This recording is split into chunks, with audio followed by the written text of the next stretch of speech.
สนใจเธอจากไปแล้วฉันถึงได้เข้าใจหยดน้ำตามันไหลออกมาไหลลงมาณที่ใบหน้าถึงจะรู้แต่ว่าทุกสิ่งสายเกินไปความรักที่เธอได้มอบให้ฉันไม่เคยเห็นค่าของมันทำให้เธอต้องเสียเวลาทั้งให้เธอต้องเสียน้ำตามาวันนี้ฉันเพิ่งเข้าใจแต่มันก็ได้สายเกินไปคงเป็นกรรมที่ฉันต้องเจอมีเพียงแค่เธอเท่านั้นเป็นคนที่รักฉันจริงวันนี้เสียใจสายเกินแล้ว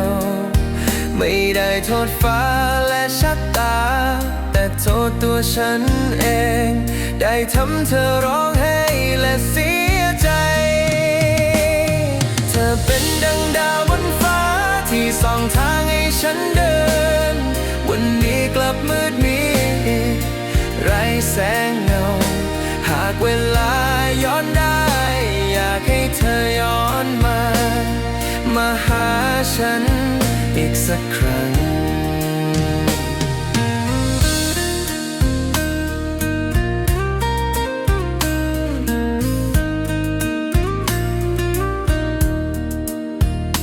สายลำธารได้ไหลไปแล้วไม่มีวันที่ไหลขึ้นมาจะคิดถึงเธออยู่แบบนี้ถึงเมื่อไรทางที่เราเคยเดินด้วยกันมาวันนี้ฉันตัวคนเดียวชั่วชีวิตนี้จะคิดถึงเธอจนสุดท้ายมีเพียงเธอเท่านั้นเป็นคนที่รักฉันจริงวันนี้เสียใจสายเกินแล้วไม่ได้โทษฟ้าและชะตาแต่โทษตัวฉันเองได้ทำเธอร้องไห้และเสียใจเธอเป็นดังดาวบนฟ้าที่ส่องทางให้ฉันเดินวันนี้กลับมืดมิด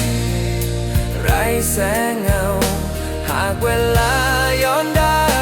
อยากให้เธอย้อนมาหาฉัน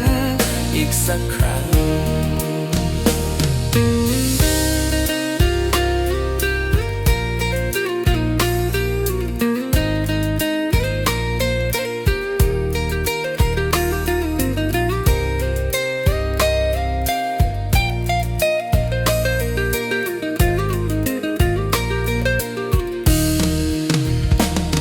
เธอเป็นดังดาวบนฟ้า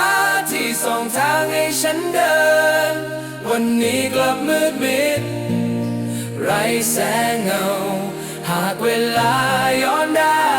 อยากให้เธอย้อนมาหาฉันอีกสักครั้งเธอเป็นดังดาวบนฟ้าที่ส่องทางให้ฉันเดิน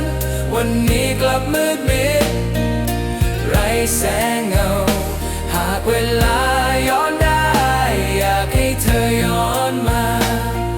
าหาฉันอีกสักครั้งเธอเป็นดังดาวบนฟ้าที่ส่องทางให้ฉันเดินวันนี้กลับมืดมิดไร้แสงเงาหากเวลาย้อนได้อยากให้เธอย้อนมาหาฉัน